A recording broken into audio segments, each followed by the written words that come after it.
How are you all? I hope you all are fine. Now, welcome to the fifth video lecture of Standard 9, Chapter number 2, Is Matter Around Us Pure? Okay, chapter बड़ा है इसलिए videos थोड़े ज़्यादा बनेंगे।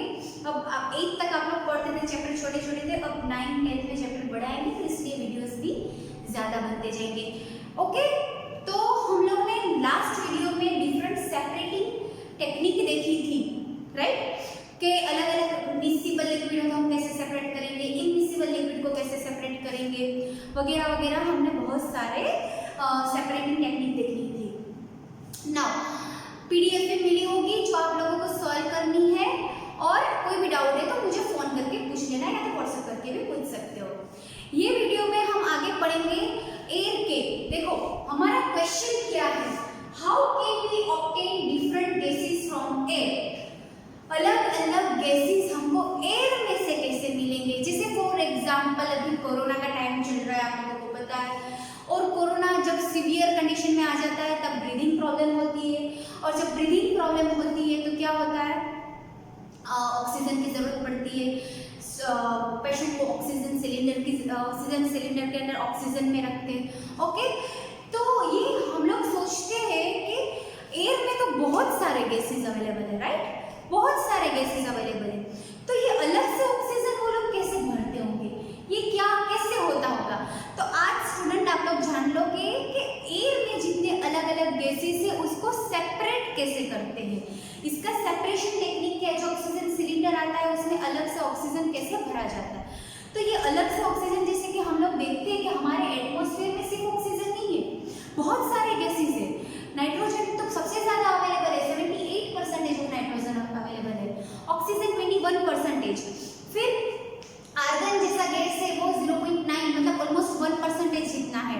Okay, बाकी सारे जब gas है, हीलियम है, फिर कार्बन डाइऑक्साइड वगैरह 0.04, बाकी 1% में बहुत सारे गैसेस अवेलेबल है। ओके, तो ये अलग अलग गैसेस को सेपरेट कैसे करते हैं, तो ये इसके रिलेटेड आज हम एक प्रोसीजर देखेंगे कि अलग अलग गैसेस कैसे सेपरेट होते हैं।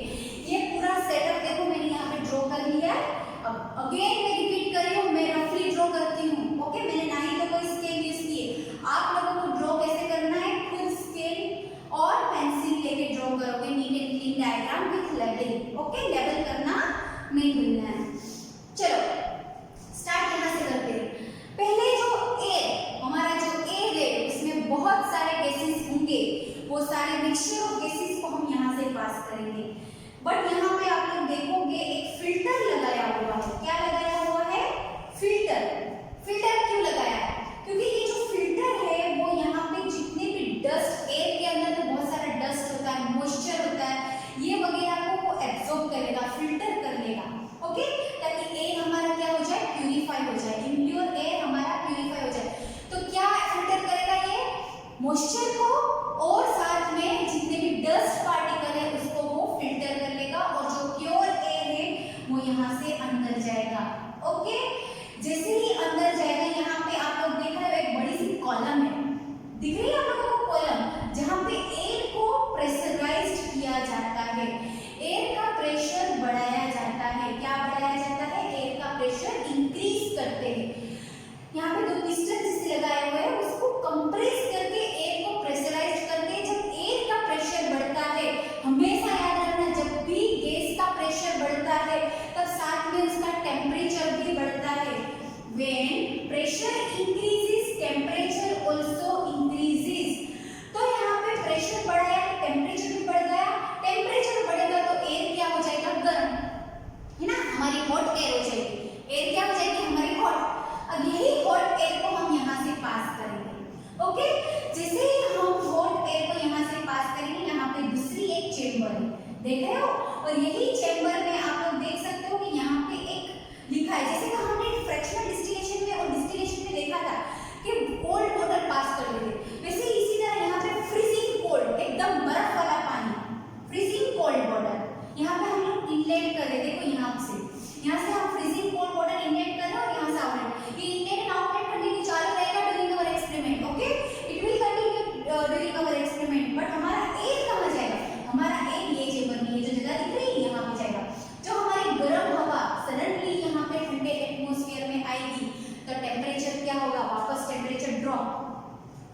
Pressure drop, temperature drop. Pressure यहाँ पे कंप्रेस था, देखो छोटी सी पाइप थी, बहुत कंप्रेस प्रेशर था, टेम्परेचर भी हाई था, जिससे यहाँ प्रेशर ड्रॉप हुआ।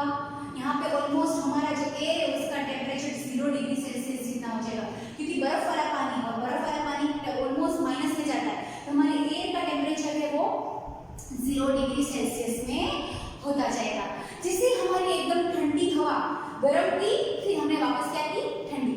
जैसे हमारी ठंडी हवा वापस जाएगी, यहाँ पे कोल्ड कंप्रेस एयर हमारी यहाँ पे जाएगी, कहाँ जाएगी, सेपरेटर में। जैसे ही वो सेपरेटर में जाएगी वापस उसको एक्सपांशन मिलेगा। देखो जब ठंडी हवा वापस यहाँ पे जाएगी, वापस उसको एक्सपांड, जब कोई हवा का प्रेशर कम होता है ना, सडनली उसका टेम्परेचर भी कम होता है, तो यहाँ पे तो 0 डिग्री था, बट जैसे ही यहाँ पे वो आके जैसे प्रेशर उसका कम हुआ, वैसे ही उसका टेम्परेचर चला जाएगा माइनस में। अब माइनस में टेम्परेचर जाने के कारण क्या होता है, कार्बन डाइऑक्साइड है जो हमारे एयर में CO2 प्रेजेंट होता है, उसका कुछ बॉइलिंग पॉइंट ऑलमोस्ट -76 जितना है। ओके, तो ये जब CO2 जब ये टेम्परेचर -75-76 तक पहुंचेगा, तब ये क्या होगा, हमारा जो कार्बन डाइऑक्साइड है वो आइस हो जाएगा। क्या हो जाएगा, ड्राई आइस में, ये ड्राई आइस में कन्वर्ट हो जाएगा, और यही ड्राई आइस में हमको यहाँ से वो मिल जाएगा। ओके, हमारा CO2 है वो हमको मिल गया है। देखो हमारे एयर में बहुत सारे गैसेस है, oxygen, nitrogen, carbon dioxide, helium, argon, बहुत सारे मीथेन वगैरह वगैरह। ओके, तो यहाँ पे जैसे टेम्परेचर 0 से 75-76 हुआ, अगेन टेम्परेचर ड्रॉप हुआ, कार्बन डाइऑक्साइड ड्राई आइस में कन्वर्ट हो गया और वो यहाँ से सेपरेट हो गया। ओके, अब दूसरे जो गैस है वो आगे बढ़ रहे हैं यहाँ से, वापस अगेन एक्सपांशन, यहाँ पे एक एक्सपांशन हुआ, अगेन एक्सपांशन जेट, वापस यहाँ पे एक्सपांड। एक्सपांड मतलब प्रेशराइज जो है उसको प्रेशर हमने कम करना, जो गैस का प्रेशर कम करना, वापस एक्सपांशन एयर, यहाँ पे हमारा जो लिक्विड एयर है वो आगे बढ़ेगा, कहाँ पे, फ्रैक्शनल डिस्टिलेशन कॉलम में। देखो यहाँ पे हमारा मोस्ट जो है, जैसे कि छोटे जो स्मॉल अमाउंट में गैसेस है वो तो हम कंसीडर नहीं करते, क्योंकि CO2 तो ऑलमोस्ट निकल गया है, बट हमारा जो है नाइट्रोजन है, फिर हमारा आर्गन है जो 1% जितना होता है, ऑक्सीजन 71% जितना होता है, नाइट्रोजन 78% होता है, वो यहाँ पे सेपरेट होंगे। कैसे, देखो नाइट्रोजन है उसका बॉइलिंग पॉइंट देखो -196, मतलब सबसे कम। ओके, तो -196 मतलब नाइट्रोजन का बॉइलिंग पॉइंट सबसे कम, तो नाइट्रोजन यहाँ से रिमूव हो जाएगा। ओके, फिर उसके बाद आर्गन, आर्गन का उससे थोड़ा ज्यादा है, -186। ओके, माइनस में जैसे ही बढ़ता जाएगा वैसे वो कम होता जाएगा, ये तो पता है ना, ये 196 मतलब कम, ये उससे ज्यादा और ये उससे ज्यादा बॉइलिंग पॉइंट, तो -196 नाइट्रोजन का बहुत सबसे कम है, वो ऊपर से नाइट्रोजन यहाँ से रिमूव हो जाएगा। ओके, फिर आर्गन, आर्गन यहाँ से रिमूव हो जाएगा, बट ऑक्सीजन है उसका -183 है, वो अभी भी लिक्विड फॉर्म में ही रहेगा। कौन से फॉर्म में, लिक्विड फॉर्म में ही रहेगा, तो ऑक्सीजन है वो यहाँ से लिक्विड फॉर्म में, ये जो लास्ट में हमने फ्लास्क रखा है उसमें जमा होता जाएगा। तो इसी तरह से हमको फाइनली हमारा ऑक्सीजन अलग मिलेगा, नाइट्रोजन अलग मिलेगा एंड आर्गन अलग मिलेगा, ये फिर ऑक्सीजन को हम कलेक्ट करते हैं। ओके, आई होप आप लोगों को समझ में आ गया है कि ऑक्सीजन कैसे कलेक्ट करते हैं।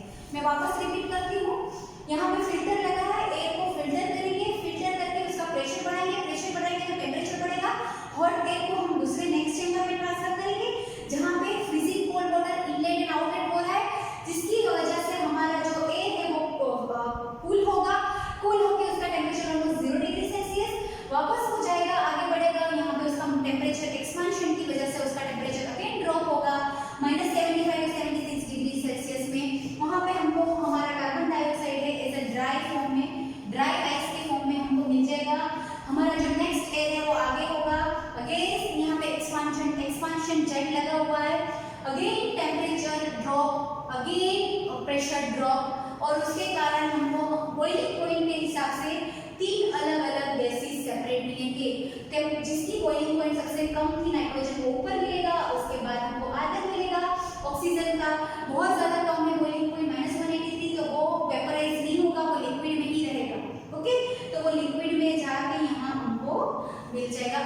क्लास में। ओके, आई होप आप लोगों को ये समझ में आ गया how can we obtain different basis from the air.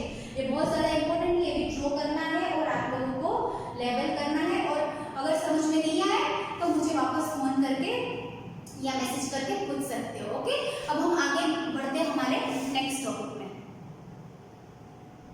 So students, हमारी जो नेक्स्ट एक्टिविटी है दैट इज एक्टिविटी 2.9। उसमें हम क्या देखेंगे, how can we obtain pure copper sulphate from impure sample.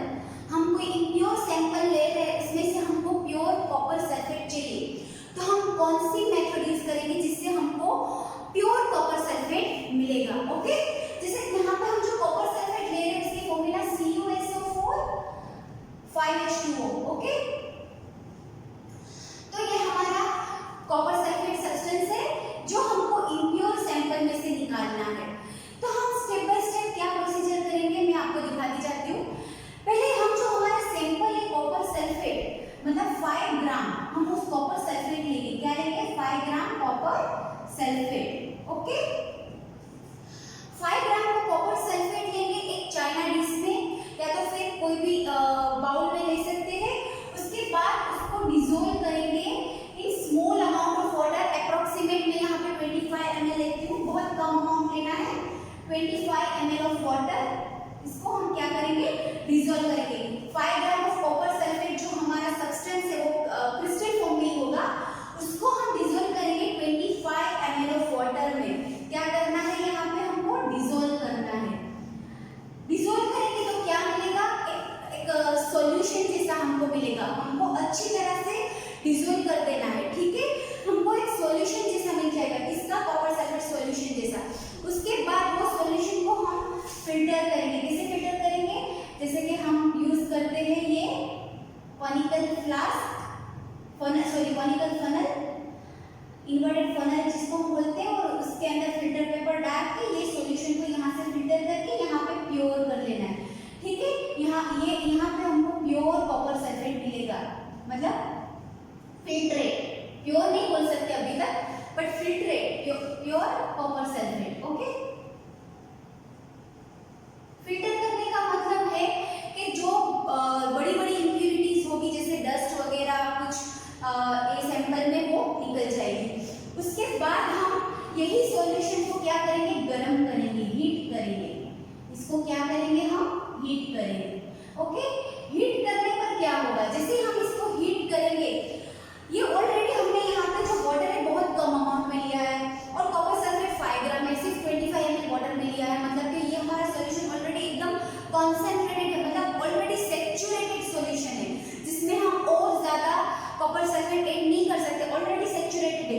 इसको गर्म करने से वो क्या बन जाएगा? मैंने आप लोगों को बोला था, सैचुरेटेड सॉल्यूशन को और गर्म करने से वो सुपर सैचुरेटेड सॉल्यूशन बन जाएगा। जैसे ये, बट गर्म इतना भी नहीं करना है, हम लोगों को यहाँ पे एक रोड रखना है। देखो, गर्म करके हमको यहाँ पे एक रोड रखना है। गर्म करने के टाइम पे हम यहाँ पे जैसे हीट देंगे, हम ये रोड को बाहर निकाल के देखेंगे, उसको थोड़ा सा फूंक करके ठंडा करके देखेंगे। अगर हम फूंक मारे और वो ठंडा हो जाए और वहाँ पे छोटे छोटे कॉपर सल्फेट के क्रिस्टल देखने को मिले, इसका मतलब है कि ये ऑलरेडी सुपर सैचुरेटेड हो चुका है। अब यहाँ पे क्रिस्टल बनना स्टार्ट हो जाएगा, तभी हमको ये गर्म करना बंद कर देना है, ठीक है? जैसे हम देखते हैं कि यहाँ पे क्रिस्टल बनते हैं छोटे छोटे, तुरंत हमको बंद कर देना है, ताकि हमको यहाँ पे जैसे ही इसको फिर गर्म करके फिर रूम टेम्परेचर में अनडिस्टर्ब उसको लेफ्ट कर देना है। थोड़ी देर रूम टेम्परेचर में उसको वहाँ पे छोड़ देंगे तो वहाँ पे crystal of pure crystal of copper sulphate मिलेंगे। क्या मिलेंगे? Pure crystal of copper sulphate. Copper sulphate, ये प्रोसेस जो हमने की है, ये प्रोसेस को हम बोलेंगे क्रिस्टलाइजेशन। क्या बोलेंगे? क्रिस्टलाइजेशन। ओके, तो ये कौन सी प्रोसेस थी? Crystallisation process.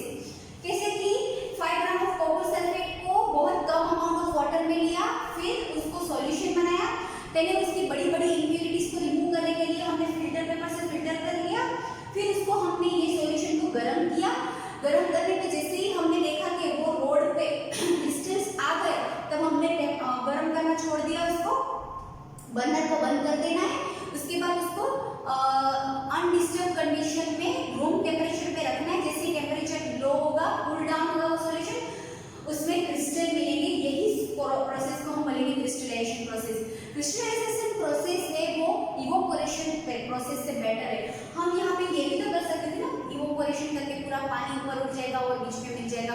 सल्फेट। बट उससे हमको क्या होता था, बहुत सारे इवोपोरेशन के डिसएडवांटेज है जो क्रिस्टलाइजेशन में नहीं होंगे। जैसे कि डिसएडवांटेज क्या थे, इवोपोरेशन के डिसएडवांटेज क्या थे? First, it decomposes solid. इसको जो हमारा सॉलिड था उसको डिकम्पोज कर देता था।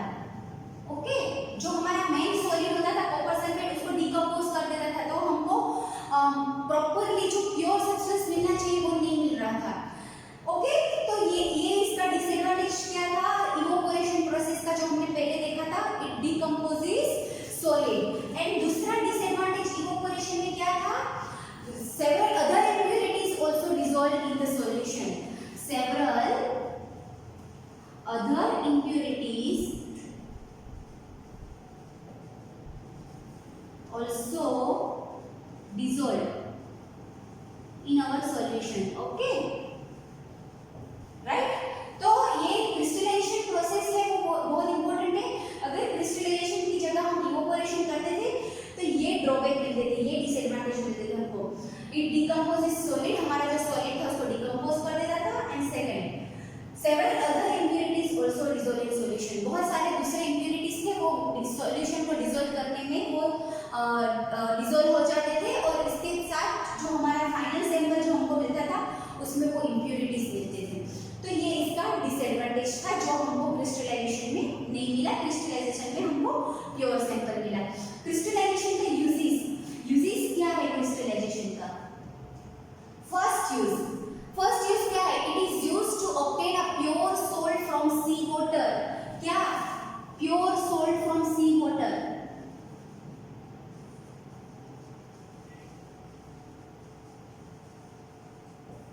And second use, it is also used to obtain alum, जिसको हम पोटेश एलम बोलते हैं। It is also used to obtain alum, alum मतलब फिटकरी जो हम यूज करते हैं ना उसको हम एलम बोलते हैं। तो it is also used to obtain a pure alum from impure substance. Alum from impure substance.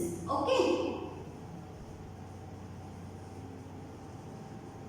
I hope आप लोगों को ये एक्टिविटी 2.9। फिर this is the disadvantage of evaporation over crystallization के कंपेयर में क्या ड्रॉबैक थे, और these are the uses of crystallization। ये किसकी यूजेस है? क्रिस्टलाइजेशन की।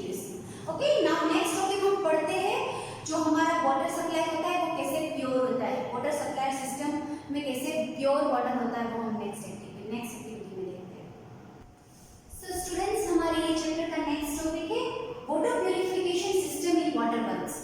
जो हमारे घर तक पानी आता है वो कैसे प्यूरिफाई होता है, ठीक है, उसके लिए कौन सी सिस्टम होती है, कौन सी सिस्टम सेटअप होता है जो पूरा प्यूरिफाई होके बड़ा सा कोई भी वाटर रिजर्वोयर हो, रिजर्वोयर मींस जहाँ पे लार्ज स्केल में वाटर स्टोर किया जाता है, वैसा कुछ रिजर्वोयर हो, वहाँ से हमारे घर तक जो पानी आता है वो कैसे प्योर करके भेजते हैं वो हम आज प्रोसेस देखेंगे। देखो, ये पूरा वाटर रिजर्वोयर है जिसमें वाटर रिजर्वोयर में लार्ज स्केल में वाटर को स्टोर करके रखते हैं। Okay, from this water reservoir the water is allowed to go to sedimentation tank. देखो, ये सेडिमेंटेशन टैंक है।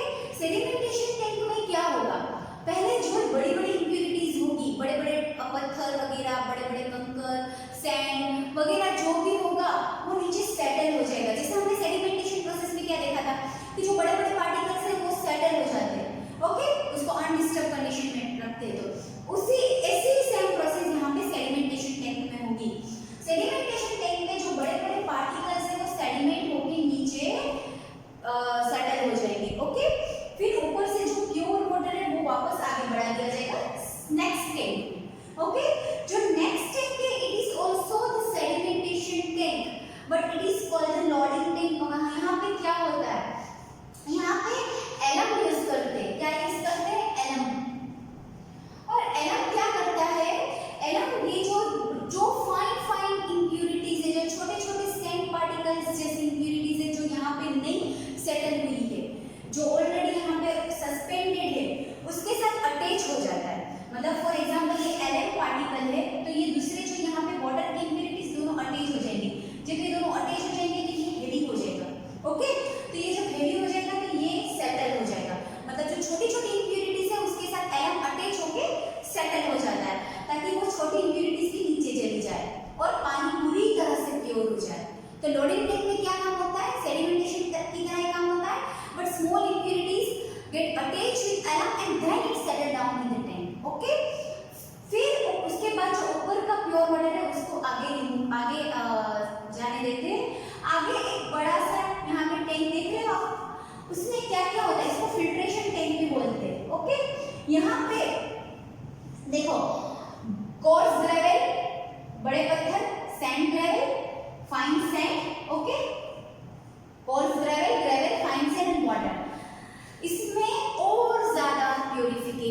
नेक्स्ट देंगे क्लोरीनेशन। क्लोरीन यहाँ पे यूज करते हैं, वाटर के साथ क्लोरीन को मिक्स करते हैं to kill germs. Okay, different kind of bacteria available होते हैं, जर्म्स अवेलेबल होते हैं, उसको किल करना जो हमारे बॉडी के लिए हार्मफुल है उसको किल कर देता है। कौन कर देता है? क्लोरीन। ओके, फिर जब ये पूरी तरह से इम्प्यूरिटीज फ्री हो गया है, डस्ट फ्री हो गया है, जर्म्स फ्री हो गया है, फिर वो पानी पीने लायक हो जाता है। फिर वो थ्रू पाइपलाइन, देखो यहाँ पे टैप वाटर जो हमारे घर पे आता है वो फिर हमारे घर पे भेजा जाता है। ओके, आई होप आप लोगों को समझ में आ गया।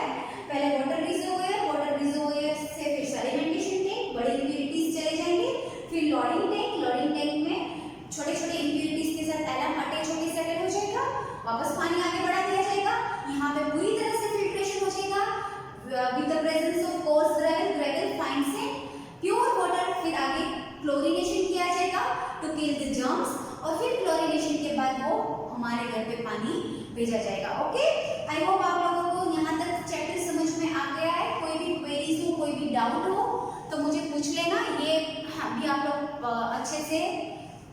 अच्छे से बुक में ड्रॉ करके लेबल करके आप लोगों को प्रैक्टिस करनी है, ठीक है। पीडीएफ जो मिलती है उसको भी सॉल्व करना है। कोई भी डाउट हो तो मुझे पूछ लेना। Thank you, have a nice day, stay home, stay safe.